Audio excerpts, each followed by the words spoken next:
Well, good afternoon, everybody. I'm Deb Sofield, and you're listening to my show, Encouragement for Your Life. Hey, many of you know I'm a national speaker and trainer, and as a coach, I help people find their voice and learn to use it. I'm also a conference speaker on the topics of public speaking, presentations, media skills, and crisis communication. If your national organization is looking for a conference speaker, I hope you'll reach out at debsofield.com. I've got a number of books on the market. Just go to Amazon, look my name up, and all my books will appear. Hey, I've got a great theme today, and it's this. Friend, ours is not the task of fixing the entire world at once, but of stretching out to mend the part of the world that's within our reach. I'm Deb Sofield. Thanks for spending these next few minutes with me. Let's get started with today's show. A while back, I came across a quote that I've had on my desk because it means something to me. And actually it means a little something different every time I read it. It's a quote from Clarissa Estes, and she says this: "Ours is not the task of fixing the entire world at once, but of stretching out to mend the part of the world that is within our reach." I like that quote. Ours is not the task of fixing the entire world at once, but of stretching out to mend the part of the world that is within our reach. And I must say, I think it speaks to me because, like so many of us, we just want to fix our world, our community, our friends, and maybe even our family. But the reality is that the job seems so great that many times we look through the glass carefully and weigh the effort and energy it would take to complete the task, and then we walk away. Because the project, the idea, the dream, well, it just seems much too big to accomplish. If that's where you are today, I want you to consider this quote, because if we will, I'm going to say collectively, just stretch out to mend the part of the world that is within our reach, I have this silly notion that it would be enough. I don't discount the noble idea that we should work to fix the world, but from where I stand, that's a pretty big deal that's growing more and more difficult to conceive of how one would even begin to go about doing that. I mean, think about all the flashpoints we are seeing on a daily basis here in our own country and around the world, whether it's food insecurity, water resources or lack of, population expansion, weather issues, and now wars, and the list is endless. Instinctively, we know not to put our trust in politics, politicians, or pundits. We've seen where that's led, and the mess that many times comes from their lack of knowledge, lack of attention to detail, and for the most part, their inability to form coalitions to create any sustainable, reasonable, and equitable change. So, instead of throwing up our hands at what appears to be a never-ending ocean of problems, issues, and complications, perhaps if each of us would consider changing our expectations, our viewpoint, or our all-consuming worry of who gets the credit for a job well done, and radically consider what each of us can do right where we are to mend the part of the world that is within our reach, I think we might all be surprised at what could be accomplished. If you read any news journal or follow recognized thought leaders or leaders of industry, I believe you will hear this drumbeat starting to maintain a steady rhythm with all the consistent beat that we are hearing more and more about ways in which we can contribute to the world around us.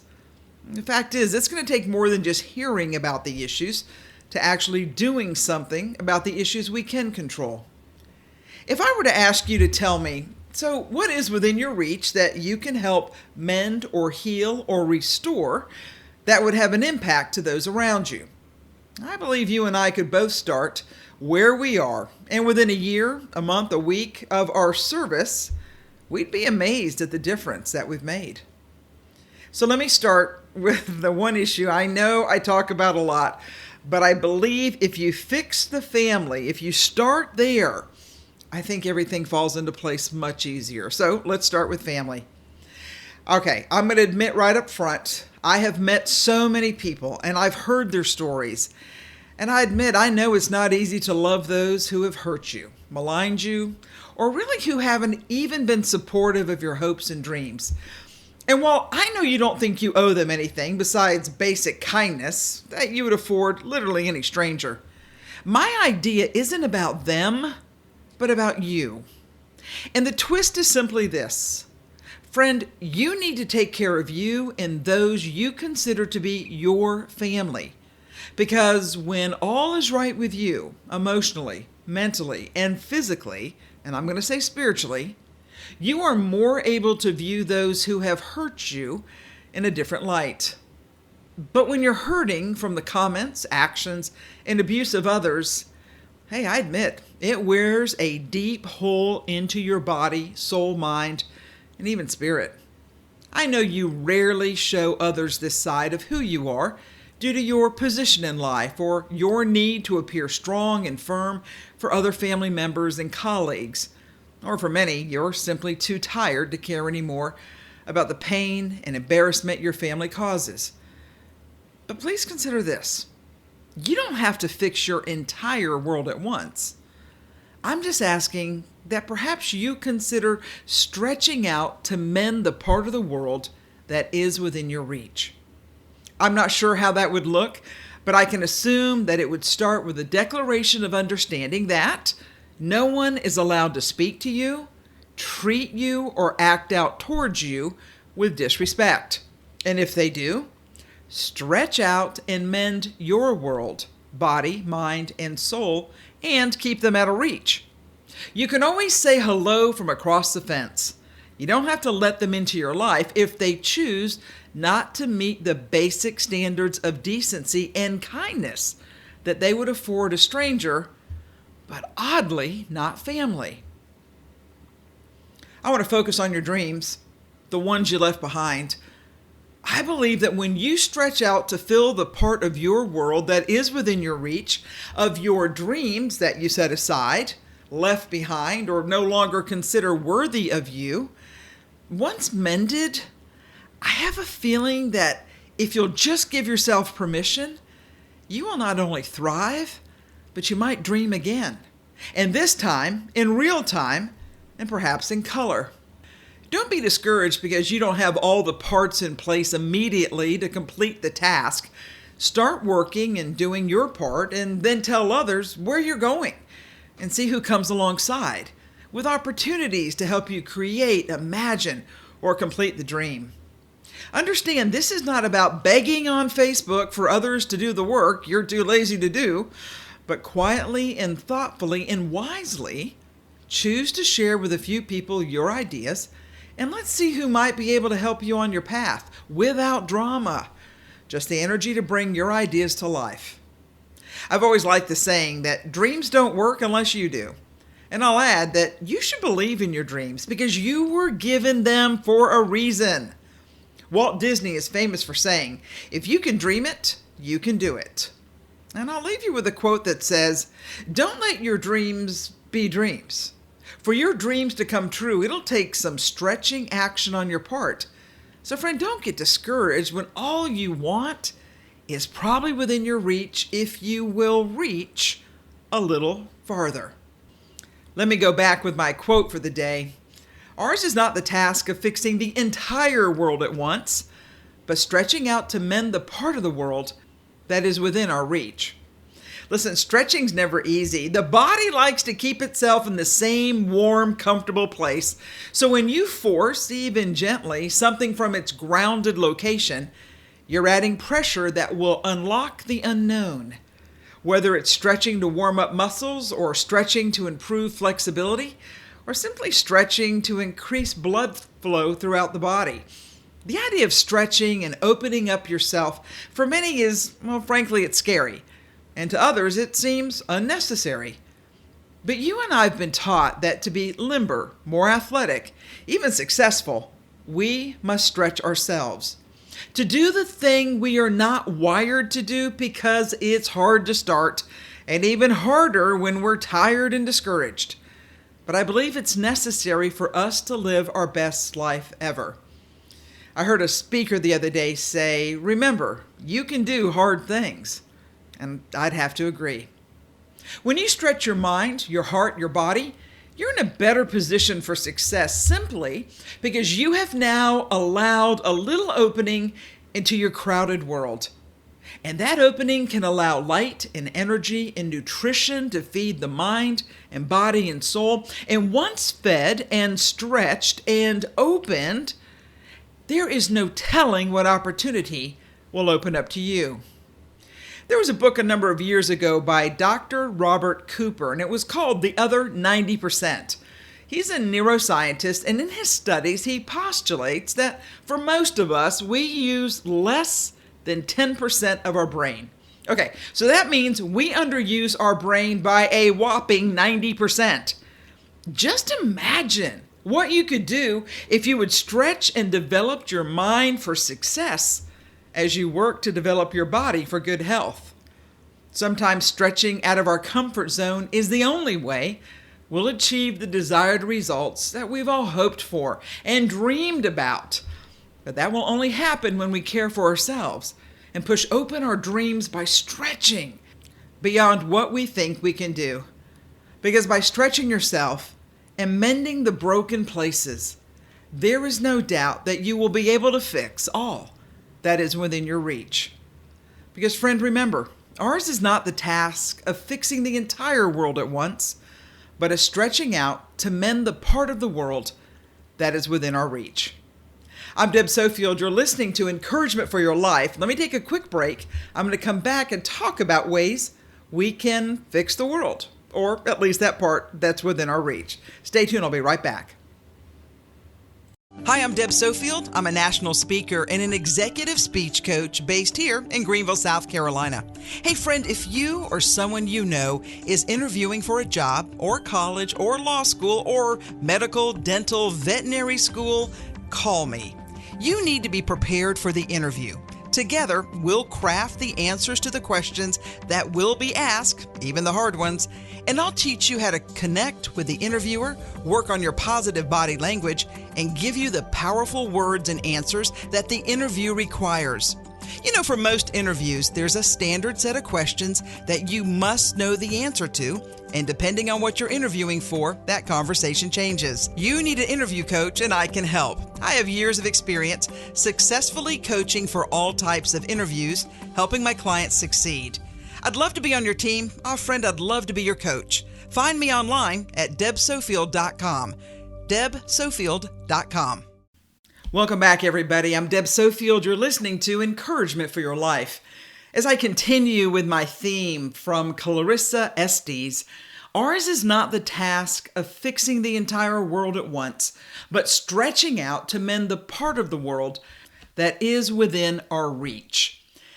So before I spend too much time on trying to mend the bigger picture, let's just stop a second and figure out how we can fix ourselves. I run across so many people in my speaking and my travel who just want to pull me aside and say, Deb, if I could just get back on track, and they'll tell me story after story of things that truly has taken them off their main path. And I always want to say, you can get back to where you were. You can be better than what you think. But sometimes it's going to take work. I came across a pretty interesting article by Catherine Sandiford, and it said, things to remember when you feel broken inside. Now, this isn't for everybody listening. A lot of you are doing fine. But if you occasionally struggle with, feeling like maybe you're not enough or perhaps there's more, and you know in your heart that you have a higher calling, but you haven't been able to reach it yet, let's go ahead and spend some time today kind of unpacking that and figure out what we can do to put you, my friend, back on the right path. And I'm going to edit these as I go forward. So the author says, we don't like it, but the fact is everybody feels broken at some point in their life journey. And only when we find ourselves at this place of concern or despair, sometimes we just don't know what to do, and we end up living our life in a sense of regret and fear and pain and even sadness. And friends, that is not the way our lives are meant to be lived. So for those of you who might be feeling a little broken inside, I want to give you a couple things to, in a sense, rediscover your courage, build your resistance, so you can embrace the joy of living the life that you've been given, and I'm sure you do love. So the first point is remember to accept and anticipate change. Dr. Leon Megason said, "It's not the most intellectual of the species that survives. It's not the strongest that survives. But the species that survives is the one that is able to best adapt and adjust to the changing environment in which it finds itself." And the fact is, you and I know that our world is in constant change. And sometimes it's hard to hold on to who we are and then manage the complexity and the unpredictability of life. I think we can all agree that the one constant thing in all of our lives is the idea of change. So instead of fighting the inevitability of change, I think some of us just need to learn to accept it. Embrace change and know that by doing this, our life will get better. The other side is if you resist change, what happens is your mind and brain and body, you will fuel the negative energy that I believe keeps you broken and discouraged about life. Friends, you have choices, and you need to remember to embrace your power of choice. Kelvin Akon said, "Today I choose life. Every morning when I wake up, I can choose joy, happiness, negativity, and pain. To feel the freedom that comes from being able to continue to make mistakes and choices, today I choose to feel life, not to deny my humanity, but to embrace it." So let's think about this. Using your power of daily choice, my friend, will enable you to change your approach from the life that you currently have, where maybe you languish in pain, to one where you could, with a little work, flourish with joy and hope. Every day you make a choice, and that choice empowers and strengthens your ability to take action and make decisions. So you've got to move in that direction. Think about this. Your power of choice truly is a gift that you have within you if you choose to use it. And for some of you, I believe it will transform your lives. Now, for those who need a little help, it's okay to ask. Asking for help doesn't mean that we're weak or incompetent. It usually indicates an advanced level of honesty and intelligence. And that's by Anne Schaff. She goes on to say, asking for help is not a sign of weakness. When we're feeling so broken inside, we tend to want to hide from the world. Sometimes it's because we're embarrassed or we believe that people won't understand what we're going through. But the support, advice, and encouragement from others, it will help us overcome the adversities that we feel and could maybe even solve some of the problems in our life. It's the energy and wisdom of wise friends and family and supporters that will fuel your courage and hopefully your desire to take action and change your life for the better. Mother Teresa is famous for saying, "Yesterday is gone, tomorrow has not yet come. We only have today. Let us begin." So the point is simply, friends, you need to remember to be present. Your thoughts fuel how you feel about your life. When you feel broken in your life, you're probably going to be negative in your thoughts, and that will dictate your feelings of maybe sadness and unhappiness. Now, if you turn that around, when you feel joy and happiness, your positive thoughts of hope and self-belief will support more of those feelings. See, the key to managing your negative thoughts that do creep up from time to time is to practice trying to distance yourself from those thoughts and observe them rather than react to them. I find too many people spend way too much time criticizing themselves for doing something wrong, and then they become a critic instead of looking at the positive side of all the things that perhaps you have done right. And I think if you spent more time on the positive than the negative, you're going to have a much more positive life.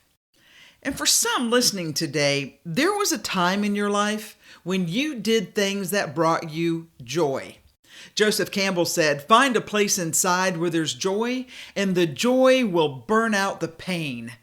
So think about this. When you are feeling unhappy with yourself, or maybe a bit of hopelessness is in there, it's easy to forget all the good things that have happened in your life. In fact, those of you that spend way too much time on the negative side, sometimes you actually begin to believe that there's nothing good in your life. And we all know that's not true. See, when you focus on what's good and what brings you joy, that is a very important step in changing your life. Friend, the more you focus on the good in your life, the more hopeful you will become. Positivity and hope, well, they're contagious. And the more you celebrate it, the better I believe you will feel about life. Now listen, this isn't some just feel-good idea. There's a lot of information that's been put behind this, where people are honestly able to put themselves by themselves on the right track. I think it's important that all of us be hopeful about the future. Abraham Lincoln said, "The best thing about the future is that it comes only one day at a time." So for those who are feeling a bit broken, I believe instead of becoming consumed by the concern of what your life currently is, I want you to learn to be hopeful about your future. The fact is, you will have pain and heartache, and sometimes it takes a long time to heal. But if you will think about being healed, I believe your life can turn around. For those who say, "But Deb, you don't know my situation," you're right, I don't. But I want you to accept this one truth. You know it and I do. Your life is a mystery. Life's a funny thing. The more we fight and resist, the harder I find some people don't live the life they were born to live. Accepting and embracing that there's a mystery about life that allows us to heal and look at our pain that is really a chapter of your life instead of the whole of your life. We know that life throws curveballs. It will test us. It will challenge us.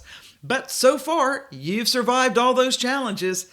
And I believe if you stop and think about how, it's because for so many of you, you have learned to be courageous and resilient in your life. Everybody feels a little broken sometime, but I think we should remember that that's part of the journey. And for some, let me just tell you the truth, sometimes there's no escaping the pain. Friend, you got to work your way through it. And instead of fighting and questioning and blaming yourself and others for how you feel, perhaps you take a deep breath and remember that this is a gift. Every day you get up, it is a gift you've been given to do something good in this world. Don't make those few moments of unhappiness your life, because your life is just beginning. And your role in life is to embrace it, the good, the bad, the ugly. And I believe you should learn to live your life to the fullest, friend, because if you don't, you are missing out on the opportunities that you've been given. Continuing with that thought, there was an article from Jacqueline Hill in Lifehack, and she goes on to say, when you're happy, it feels like there's really nothing you can't accomplish. Not to mention how relaxed you feel without that constant thought of pain in the back of your mind. And one way to enjoy this journey and to live a happy life, well, as much as you can, friend, there are some things that you and I have to do. And I know I say this a lot, but I say it because some folks aren't doing it. So my first rule is you need to let go of grudges. Think about the mental and physical energy it takes to hang on to a grudge. Grudges are heavy and they rob you of happiness. Yeah, you'll always be hurt by people. Come on, we know that. And some people are horrible. And I get it. Not everyone should be forgiven so easy. But remember, this isn't about them. This is about you and living the life that you've been given. Oh, friend, let go. Let go and live. Because when you do, your life will turn around. I also want you to practice gratitude. I think instead of spending so much time on things that are not good in your life, let's acknowledge what is. Now listen, I understand that you may, well, Deb, that's easy for you to say. But here's the deal. We all know when you practice gratitude, when you truly realize that every day is a gift and you have been given 365 days a year to make something good happen, friends, you can practice gratitude. And then I tell you, stop comparing yourself to others. Listen, that's like junior high, for Pete's sake. Do the best you can with what you have and the gifts you've been given so you can live the life that you should be living. And then I'm going to add, finally, on this last point, you got to get rid of negative emotions. Some people thrive on being all wound up. Hey, that's not good for you. It's not good for your heart, your mind, your soul, your body. You know what is good?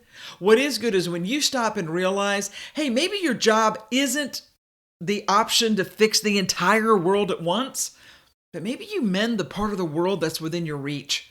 And by doing so, I believe you'll turn your life around, even if it's one step at a time. Because, friend, a step in the right direction, well, that changes everything. All right, I know, unusual message today, but I think sometimes we have to talk about the hard things. It's important you practice gratitude, let go of grudges, do things you enjoy doing, stop feeling so sorry for yourself, and take the time to find the joy in life that God has given you. Every day you're alive, friend, you have an opportunity to change your world within your reach. I'm Deb Sofield. Thanks for joining me. You've been listening to, believe it or not, Encouragement for Your Life. And I look forward to joining you next week, same time, same place. Have a good one, everybody.